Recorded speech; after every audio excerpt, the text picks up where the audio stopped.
నీ జీవితంలో అద్భుతం చేయడానికి, నీ జీవితాన్ని మార్చడానికి, అవమానంలో నిన్ను ఘనతలోకి తీసుకుని వెళ్ళడానికి సిద్ధంగా ఉన్నాడు. నువ్వు సిద్ధమైన అద్భుతం పొందుకోవడానికి.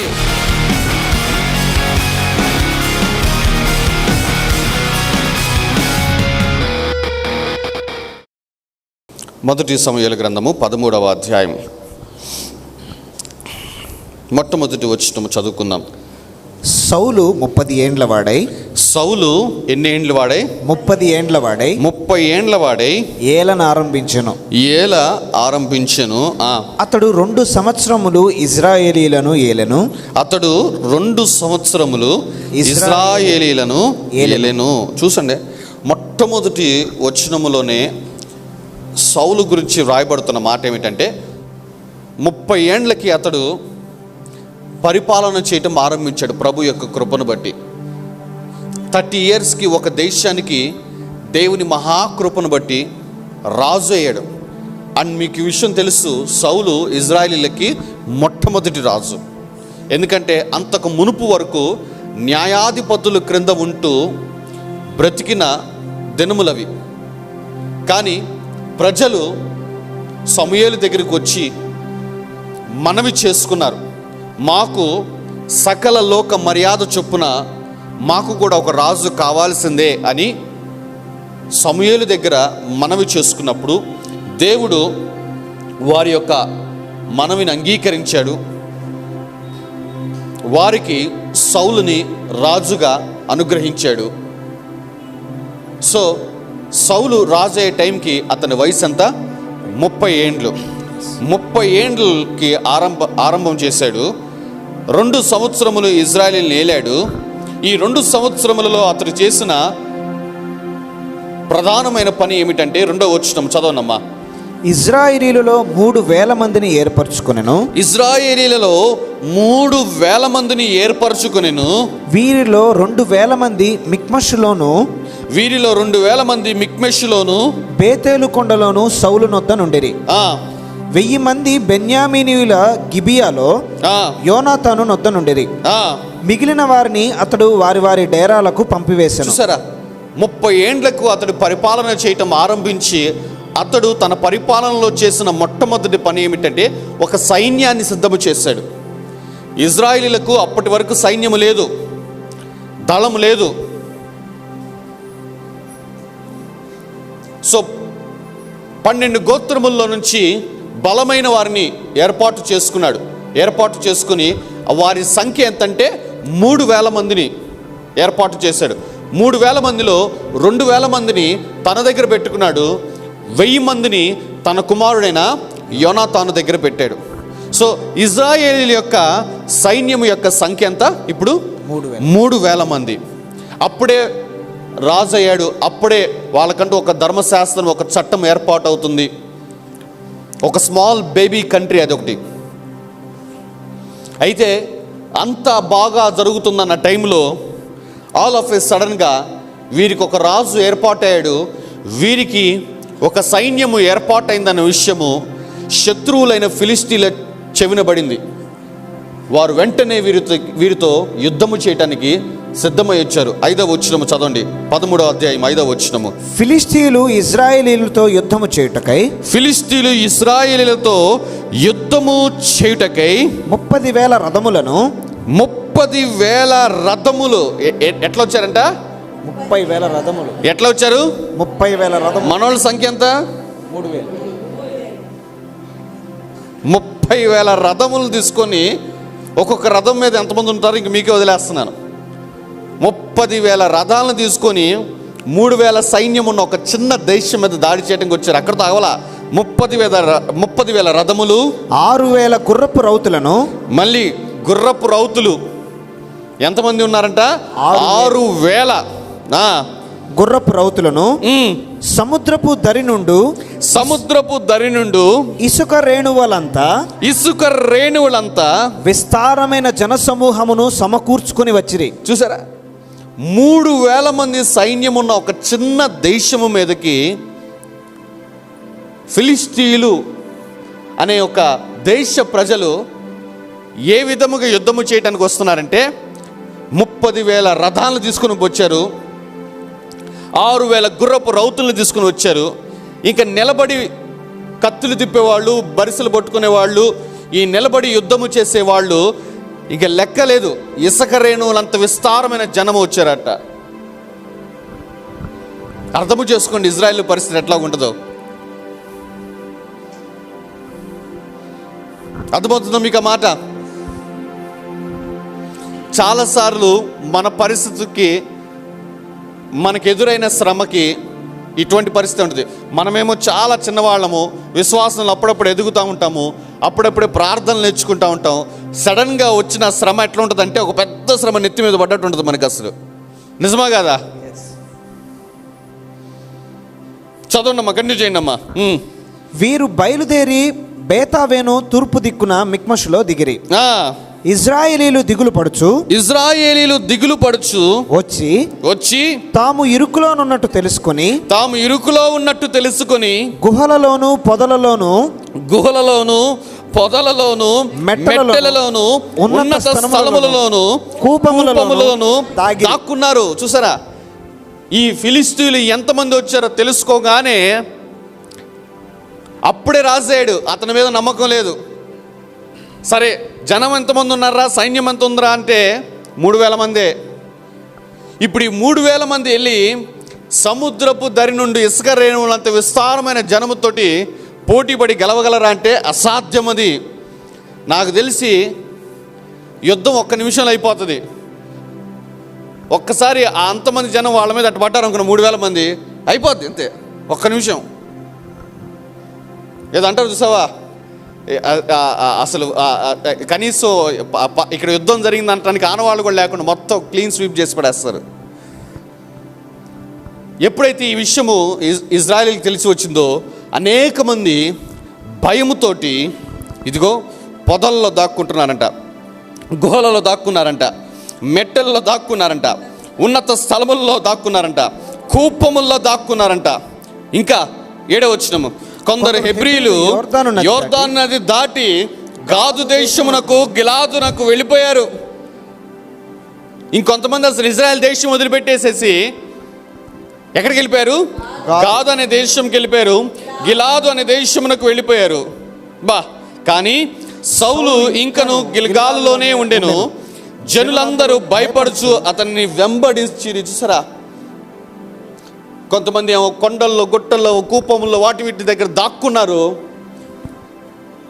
ఇంకొంతమంది ఏమో దేశాన్ని వదిలిపెట్టి వెళ్ళిపోయారు, వేరే దేశాలకు వెళ్ళిపోయారు. పరిస్థితులు అర్థం చేసుకొని కేవలం కొంతమంది మాత్రమే ఉన్నారు సౌలుతోటి. వాళ్ళు కూడా ఎట్లా ఉన్నారంటే భయముతో అతని దగ్గర ఉన్నారంట, ఏమి జరుగుతుందా అని చెప్పేసి. ఇటువంటి టైములో సౌలు సమూయేలుకి కబురు పంపాడు, పరిస్థితి ఇట్లాగున్నది అని చెప్పి. సమూయేలు యొక్క రాక కొరకు సౌలు, సైన్యము, 12 గోత్రాలు ఇజ్రాయేల్ ప్రజలందరూ ఎదురు చూస్తూ ఉన్నారు. ఆ తర్వాత వచ్చి చదవండమ్మా. సమూయేలు చెప్పినట్టు అతడు 7 దినములు ఆగి సమూయేలు గిల్గాలునకు రాకపోవుటయు జనులు తన యొద్ద నుండి చెదిరిపోవుటయు చూచి, సమూయేలు చెప్పినట్టు అతడు ఏంటంట 7 దినములు ఆగి. పరిస్థితి ఎట్లా ఉంది అసలు? ఏ టైంలో అవతలోడు యుద్ధం స్టార్ట్ చేస్తాడో తెలీదు, ఏ టైంలో ఏమి జరుగుతుందో తెలీదు. అటువంటి టైంలో బ్రదర్ గారు ఏమన్నారంట, 7 దినములు ఆగి, 7 రోజులు ఆగి వస్తాను నేను అన్నాడంట. ఒక సామాన్యుడిగా మనమైతే ఏం చేస్తాం అంటే 7 రోజుల్లో ఆగి వస్తానంటే 7 రోజులు పక్క ఏ దేశాల్లోకి వెళ్ళిపోతున్నాడు ఇతనని చెప్పేసి మనం లెక్కలేస్తాం.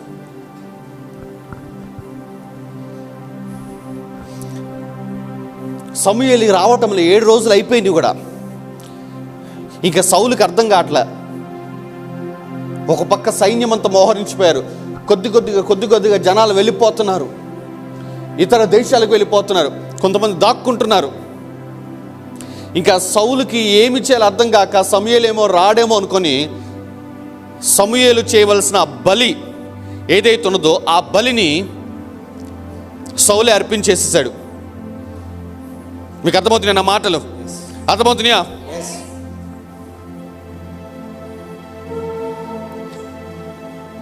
సమూయేలు వచ్చాడు, సౌలుని గద్దించాడు. నేను చేయవలసిన బలిని నువ్వు ఎట్లా చేస్తావు? సమయం లేట్ అయితే అవని, అయినప్పటికీ బలులు అర్పణములు అర్పించాల్సింది యాజకుడిగా, ప్రవక్తగా అది నేను కదా. ఎంత మాత్రము నువ్వు అభిషేకించబడిన వాడు అయితే నేను చేయవలసిన పనిని నువ్వెట్లా చేస్తావు? తెలుగులో ఒక సామెత ఉంటుంది కదా, గాడిద పని గాడిద చేయాలి. నిజమా కదా? కొంతమంది అట్లా కాదు, సౌలు బ్యాచ్లు ఆటోళ్ళు ఉంటారు.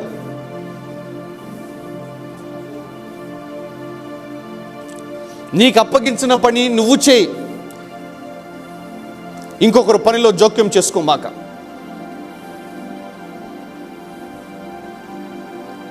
ఎప్పుడైతే సౌలు సమూయేలు చేయవలసిన ఆ బలిని అతడు తొందరపడి అతడు చేశారో, సమూయేలు వచ్చి సౌలును గద్దించి చెప్పిన మాట ఏమిటంటే, నీ రాజ్యము నీ దగ్గర నుంచి తీసేస్తాను అని చెప్పేసి అన్నాడు.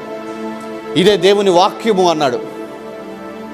అసలు సౌలు వైపున ఆలోచిస్తే అతడు చేసింది న్యాయముగానే ఉంటుందమ్మా. ఎందుకంటే సౌలు బలి అర్పించిన టైంకి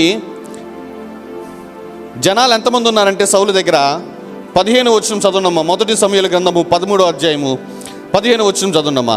సమూయేలు లేచి గిల్గాలును విడిచి బెన్యామీనీయుల గిబియాకు వచ్చెను. సౌలు తన యొద్దనున్న జనులను లెక్కపెట్టగా వారు దాదాపు 600 మంది ఉండిరి. వారు దాదాపు ఎంతమంది ఉన్నారు? 600 మంది. ఇప్పుడు 13వ అధ్యాయం 2వ వచనం చదవమ్మా ఒకసారి.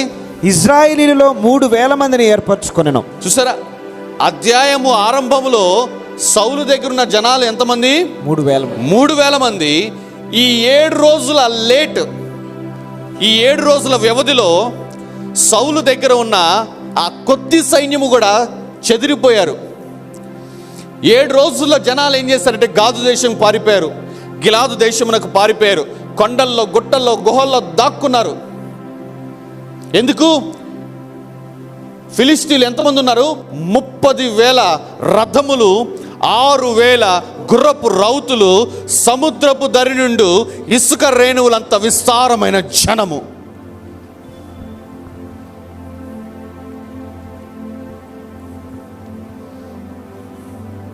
ఒక పక్క సమూయేలు రాలా. మొదటి రోజు చూశారు, రెండో రోజు చూశారు, మూడో రోజు చూశారు. ఆ సమూయేలు వెనుకున్న 3,000 మంది రోజు రోజుకి నేను వెళ్ళిపోతున్నానన్నా సమూయేలు అన్న వచ్చేటట్లేడు, నేను వెళ్తున్నాను అని చెప్పేసి ఒక్కొక్కళ్ళు గిలాదుకి వెళ్ళిపోతున్నారు, ఒకళ్ళు గాదు దేశం వెళ్ళిపోతున్నారు, ఇంకొకళ్ళు చెప్పకుండా వెళ్ళిపోతున్నారు. మొత్తానికి 7 రోజుల వ్యవధిలో 3,000 మంది ఉన్న ఆ యొక్క సైన్యము 600కు వచ్చేసేసింది. అర్థమవుతుందా మీకు ఆ మాట? డే బై డే రోజు తర్వాత రోజు వీరి పరిస్థితి ఎట్లా ఉన్నదంటే క్షీణించిపోతా ఉన్నది. చాలాసార్లు మన పరిస్థితి అట్లాగే ఉంటుంది. సంవత్సరం చూస్తుంటే దిగజారిపోతూ ఉంటాం, ఆర్థికంగా కానీ మిగతా విషయాలలో కానీ.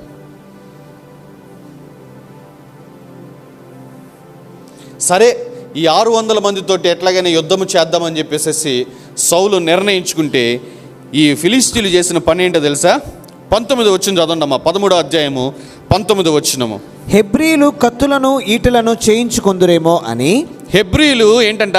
కత్తులు ఈటలు చేయించుకొందురేమో అని ఫిలిస్తీన్లు ఇజ్రాయేలీల దేశమందంతటా కమ్మరవాండ్రు లేకుండా చేసి ఉండిరి. అసలే ఇలా సైన్యం ఎంతమంది ఉన్నారు? 600 మంది. ఈ 600 మంది మళ్ళీ కత్తులు చేయించుకుంటారేమో, ఈటలు చేయించుకుంటారేమో అని చెప్పేసి శత్రువు నాడు చేసిన ఫస్ట్ ప్లాన్ ఏంటంటే, ఆ దేశంలో ఉన్న కత్తులు తయారు చేసేవాళ్ళు వీళ్ళు కమ్మరవాండ్రు అంట, వీళ్ళందరినీ లేకుండా చేసి పడేసేసారు. చాలా తెలివిగా ప్రణాళికలు వేసుకుంటున్నారు చూడండి. అవతల ఎంతమంది ఉన్నారు? 30,000 రథములు, 6,000 గుర్రపు రౌతులు, సముద్రపు దరి నుండి ఇసుక రేణువులంత విస్తారమైన జనం. యువతలు ఎంతమంది? 600 మంది. ఒక్కడి చేతులైనా ఏమైనా కత్తులు ఉన్నాయంటే ఏమీ లేవు. ఇది పరిస్థితి. గెలవటము సాధ్యమా అసాధ్యమా? అసలు గెలుపు సంగతి పక్కన పెట్టు, బతికుండటం సాధ్యమా అసాధ్యమా? ఎంత విశ్వాసంలో ఉన్నవాడైనా సరే ఆ పరిస్థితి చూసి యుద్ధం చేయటానికి ముందుకెళ్తాడా? ఉండడు, వెళ్ళడు. ఆ టైంలో ఏమంటే ప్రతిదానికి ఫెయిత్ అనకూడదండి, ఏమనాలి? కొద్దిగా ఆలోచించుకోవాలి ప్రాక్టికల్గా మనం కూడా అని. ఆయన దేవుంది, ఆయన ముసలాయన అంతా చూసేశాడు సమూయేలు.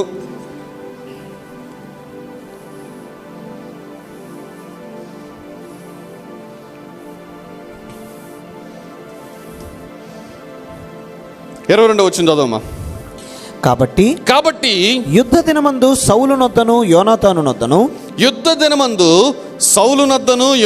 నొద్దను ఉన్న జనులలో ఒక్కని చేతిలోనైనను కత్తియే గాని ఈటయే గాని లేకపోయెను. చూసారా, యుద్ధ దినము రోజున ఒక్కడి చేతిలో కత్తి లేదు, ఈట లేదు. వీళ్ళ దగ్గర ఉన్న ఆయుధాలు ఏంటి తెలుసా? పొలం పనికి వెళ్తారు చూసారా, వాళ్ళ దగ్గర ఉన్న ఆయుధాలు ఉంటాయి చూసా, అవే ఉంటాయి. ఆ పైన వచ్చిన చదవండి ఒకసారి. 20 వచ్చిన చదవమ్మా. కాబట్టి ఇశ్రాయేలీలందరూ తమ నక్కులను, పారలను, గొడ్డండ్రను. నక్కులు, పారలు ఇవన్నీ అయింది. ఆ పారలు దేనికి వాడతారమ్మా? బిల్డింగ్ పనులు చేసేవాళ్ళు దేనికి చేస్తారు? ఆ డస్ట్ ఎత్తి పోయటానికి. యుద్ధానికి వెళ్ళేవాడు, దట్టు ఎవరితోటి? ఫిలిస్తీన్లతో యుద్ధానికి వెళ్ళేవాడు పారలు తీసుకుని వెళ్తాడా? పరిస్థితి ఎంత దారుణంగా ఉందో చూడండి. నక్కులు, పారలు, గొడ్డండ్రను. ఎందుకు? చెట్లు నరకటానికి గొడ్డలను వాడతారు. వీళ్ళు పొలం పనికి వెళ్తున్నట్టుగా ఏదో ఒక భూమిని సేద్యం చేసుకుందాము, ఒక భూమిని సాగు చేసుకుందాం అన్న లెక్కలో ఒకడు పారలు, ఒకడు గడ్డలు తీసుకుని బయలుదేరాడా. పోటకత్తులను పదును చేయించుటకై, పోటకత్తులు చిన్న చిన్న కత్తులు ఉంటాయి చూసారా, పదును చేయించుటకై ఫిలిస్తీన్ల దగ్గరకు పోవలసి వచ్చును. ఇజ్రాయెల్ దేశంలో ఎవరు లేరు, ఫిలిస్తీన్ల దగ్గరికి పోయారు. ఏంటి? ఏం సాన చేయించుకోవాలంట? పారలు సాన చేయించాలంట. పోటకత్తు, చిన్న చిన్న కత్తులు.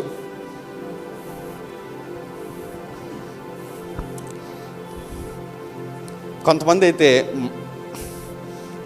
మీ బ్యాచే కనుక ఆ బ్యాచ్లో ఉండుంటే సౌలు ధైర్యం దగ్గర ఏమంట వచ్చాడేమో కానీ ఎప్పుడు రానిది మన మీదకి వచ్చి పడిందా అంటామా లేదా? మనం అయితే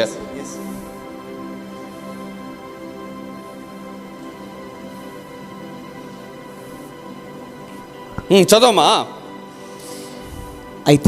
అయితే నక్కులకును, పారలకును, 3 ఇండ్లు గల కొంకులకును, 3 ముండ్లు గల కొంకులకును, గొడ్డండ్రకును, మునుకోల కర్రలు సరిచేయుటకును ఆకు రాళ్లు మాత్రము వారి యొద్ద ఉండెను. కాబట్టి యుద్ధ దినమందు సౌలు నొద్దను యోనాతాను నొద్దను ఉన్న జనులలో ఒక్కని చేతిలోనైనను కత్తియే గాని ఈటయే గాని చేతిలోనైనను కత్తి గాని ఈట గాని లేకపోయేను. అబ్బా, సౌలునకును అతని కుమారుడైన యోనాతానుకును మాత్రము అవి ఉండెను. ఇది పరిస్థితి అమ్మా. చాలా జాగ్రత్తగా ఉందాం. శత్రువులు ఎంతమంది ఉన్నారు? ఫిలిస్తీన్లు 30,000 రథములు, 6,000 గుర్రపు రౌతులు, సముద్రపు దరి నుండి ఇసుక రేణువులంతా విస్తారమైన జనము. ఒకసారి ఊహించుకోండమ్మా, ఒక ఎడారిలో 30,000 రథములు శబ్దం చేస్తూ ఉంటాయి. ఆ రథాల సౌండ్లు, ఆ గుర్రాల సౌండ్లు, యుద్ధం చేయడానికి వచ్చిన ఆ సైన్యము ఇసుక రేణువులంతా విస్తారముగా ఉన్నారు. అంటే ఒక మైదానం మొత్తం వీళ్ళు ఉన్నారు. ఎట్లా ఉన్నారంటే అట్లా ఉన్నారు. అవతల మైదానంలో వీళ్ళు ఎంతమంది ఉన్నారంటే 600 మందే ఉన్నారు. ఒక్కడి చేతులు ఆయుధం లేదు, కేవలం సౌలు దగ్గర, అతని కుమారుడైన యోనాతాను దగ్గర. ఎందుకంటే they were not prepared for the war. వారు యుద్ధము జరిగిద్ది, యుద్ధము కోసం ఏమాత్రం సిద్ధపడాల. అప్పుడప్పుడే సౌలు రాజయ్యాడు, సైన్యాన్ని ఏర్పరచుకుంటున్నాడు.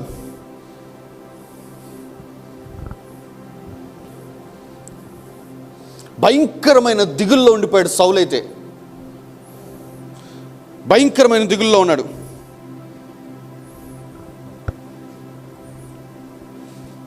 అయితే ఇటువంటి టైంలో సౌలు కుమారుడైన యోనాతాను చేసిన గొప్ప సాహస క్రియను మనం ధ్యానిద్దాము. 14వ అధ్యాయము మొట్టమొదటి వచనము. ఆ దినము సౌలు కుమారుడైన యోనాతాను, అందరము చదువుతాం. ఆ దినము సౌలు కుమారుడైన యోనాతాను తన తండ్రితో ఏమీయూ చెప్పక తన ఆయుధములు మోయు పడుచువానిని పిలిచి అవతలనున్న ఫిలిష్తీయుల దండు కావలి వారిని హతము చేయ పోదము రమ్మనెను. ఏమంటున్నాడు? అవతల ఉన్న ఫిలిష్తీయుల దండు కావలి వారిని హతము చేయ పోదము రమ్మనెను. ఆ దండు ఎంతమంది ఉన్నారు చదువుకున్నాం. ఆ దండంతటిని హతం చేయడానికి వీళ్ళు ఎంతమంది వెళ్తున్నారంట? యోనాతాను, అతని ఆయుధములు ఓడ్చే పడుచువాడు. అది కూడా వాళ్ళ ఫాదర్కి ఏం చెప్పకుండా. ఎందుకంటే తండ్రికి చెబితే ఏమంటాడు? ఒరే బాబు, నువ్వు కొద్దిగా తట్టుకో, అసలే లేక పుట్టేవో, ఇంకోటి నా తర్వాత నువ్వే రాజ్యం చూడాలి అని చెప్పేసి సంహావ్ అతడు నివారిస్తాడు. అందుకే ఏం చేశాడంటే అందరూ దిగుల్లో దుఃఖాక్రాంతులైపోయి ఉన్నారు. పరిస్థితి ఏంటో అర్థం కాక, ఏ టైంలో ఫిలిష్తీయులు వచ్చి దాడి చేస్తారు అర్థం కాక అందరూ దిగులు పడుతూ ఉన్నారు. అటువంటి టైంలో సౌలు కుమారుడైన యోనాతాను, అసలు సౌలు ఎన్నేళ్ళకి రాజయ్యాడమ్మా? ఇప్పుడు సౌలు 30 ఏళ్ళకి రాజయ్యాడంటే యోనాతాను వయసు ఎంత ఉంటుంది? ఒక 18 అంతే. ఒక 18 ఏళ్ళ కుర్రవాడు తన ఆయుధములు మోడ్చే పడుచువాడంటే వాడి వయసు ఎంత ఉంటుంది? నవ్వుతుంది నిజమే. మరి మీ అందరికి నవ్వొచ్చిందేమో, కానీ నేను దాన్ని ధ్యానిస్తుంటే అసలు మెంటల్ అయిన వీడు కనిపించింది నాకైతే. సౌలే కుర్రోడు, మనేజ్. ఇక సౌలు కుమారుడు వయసు ఎంత? 20 లోపు. ఈ 20 లోపు వయసు ఉన్న ఒక యవనస్తుడు, ఒక టీనేజర్, తన స్నేహితుడు లేదా తన పడుచువాడు లేదా తనకి అసిస్టెంట్గా ఉండే ఒక వ్యక్తిని తీసుకొని ఫిలిష్తీయుల దండును హతము చేద్దాం పద అని చెప్పి బయలుదేరాడు ఆ రాత్రి. ఏం చూసుకొని ఇతనికి అంత ధైర్యం వచ్చిందో నాకు అర్థం కావట్లా. What made him to take such a Brave step? అటువంటి ఒక గొప్ప సాహస క్రియను చేయటానికి అతనికి ధైర్యం ఎక్కడి నుంచి వచ్చింది? ఏంటి అతని విశ్వాసము? అంటాడు అతను 6వ వచనం చదవమ్మా. 14వ అధ్యాయం 6వ వచనము. యోనాతాను అందరం చదువుతాం. This is my favourite dialogue. ఇదైతే యోనాతాను వాడిన డైలాగులు ఇది నా ఫేవరెట్ డైలాగ్. ఇదైతే ఈ సున్నతి లేని వారి దండు ఏంటంట? యోనాతాను ఏమంటున్నాడంట? ఈ సున్నతి లేని వారి దండు అసలు ఈ సున్నతి లేని, అసలు మన సంగతి చూసుకో. నేనైతే పక్కన ఉంటే ముందు మన సంగతి చూసుకుందాం. ఈ సున్నతి లేని వారి దండు కాపురల మీదకి పోదము రమ్ము. యెహోవా మన కార్యమును సాగించునేమో. యెహోవా మన కార్యము సాగించునేమో. అనేకుల చేతనైనను కొద్ది మంది చేతనైనను రక్షించుటకు యెహోవాకు అడ్డమా అని తన ఆయుధములు మోయువానితో చెప్పగా. గట్టిగా చప్పట్లు కొడదామమ్మా.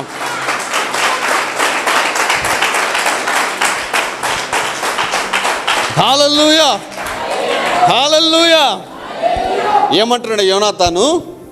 అనేకులుంటే ఏంటి, కొద్ది మంది ఉంటే ఏంటి, వీరి నుంచి రక్షించడానికి యెహోవాకు అడ్డమా? ఎవరు మాట్లాడుతుంది? యోనాతాను. మునుపు ఏమైనా యుద్ధము చేసిన అనుభవం ఉన్నదా? లేదు.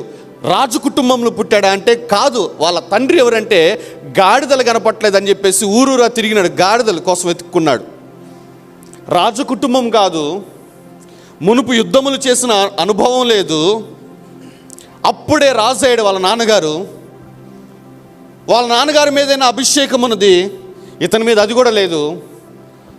కానీ అతడు చెబుతున్న మాట ఏమిటంటే, ఈ సున్నతి లేని ఈ ఫిలిష్తీయులు మన మీదకి రావటం ఏంటి, అనేకులుంటే ఏంటి, కొద్దిమంది ఉంటే ఏంటి, యెహోవాకు రక్షించటానికి అడ్డమా? బా సంగమ చూసారా? ఆ విశ్వాసం చూసారా? మీకు అర్థమవుతుందా? ఆ ఫెయిత్. ఒక 20 ఏండ్ల ఒక యవనస్తుడికి ఉన్న విశ్వాసము చూడండి.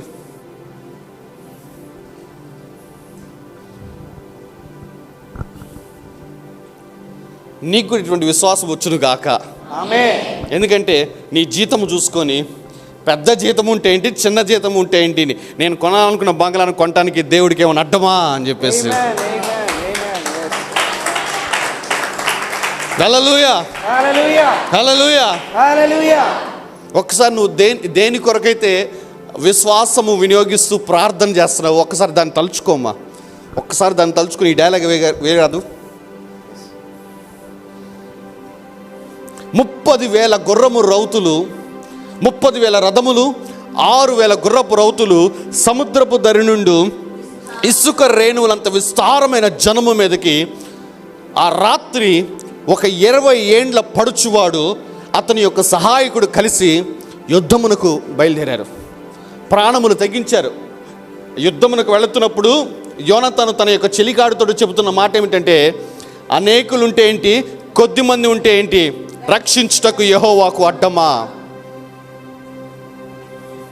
ఏ విధముగా అతనికి అటువంటి విశ్వాసం వచ్చిందో నాకు అర్థం కావట్లేదు. కానీ నేను అనుకుంటానమ్మా, ఒకవేళ ఇదే సందర్భం గనక నూతన నిబంధనలో యేసుక్రీస్తు ప్రభువారు ఉన్న టైంలో జరుగుంటే, ఇజ్రాయేలులో ఇతనికి ఉన్న విశ్వాసం నేను ఎక్కడా చూడలేదని చెప్పి ప్రభు మరలా చెప్పి ఉండేవాడు అతని గురించి.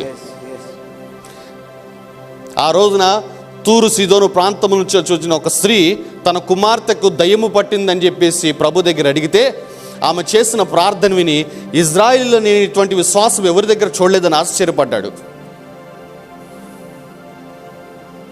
ఒక శతాధిపతి తన పనివాడు మరణమవుతున్నాడని చెప్పేసి ప్రభు దగ్గర విన్నవించుకుంటుంటే, ఆ యొక్క మొరను విన్న దేవుడు ఇజ్రాయేలులో ఇతనుకున్న విశ్వాసం నేను ఎవరి దగ్గర చూడలేదన్నాడు. బట్ నేను ఇక్కడ మాట్లాడుతున్నానమ్మా, పాత నిబంధనలో ఇటువంటి విశ్వాసం గల యవనస్తుడు నేనైతే ఎక్కడా చూడలేదంట. నేనైతే వాళ్ళ నాన్న వయసే 30 సంవత్సరాలు, వాళ్ళ నాన్నే చిన్నోడు, ఆయన కుమారుడు ఇతను ఒక 20 ఏండ్ల వయసు ఉంటుంది. అక్కడేమో లక్షల మంది సైన్యం ఉన్నారు. అక్కడ సైన్యాన్ని చూడటం లేదు, వాళ్ళ చేతులు ఆయుధంలోనే లేదు, చూడటం లేదు, ఇవేమి చూడటం లేదమ్మా.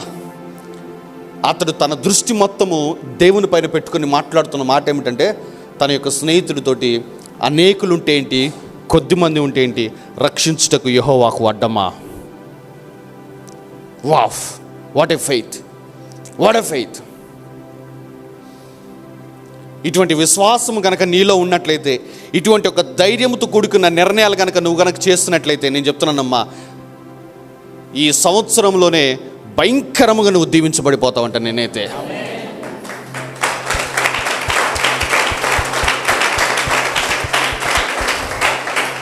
హల్లెలూయా, హల్లెలూయా, హల్లెలూయా, హల్లెలూయా. అబ్బా,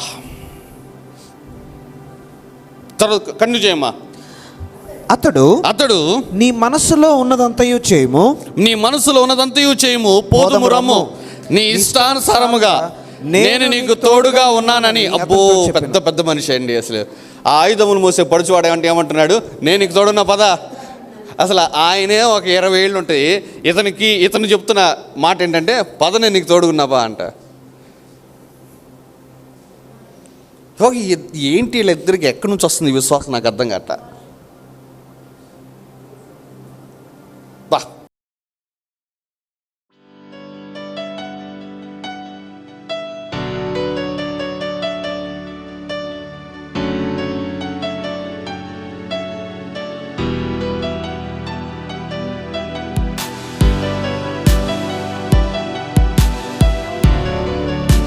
మా ఆరాధన సమయంలో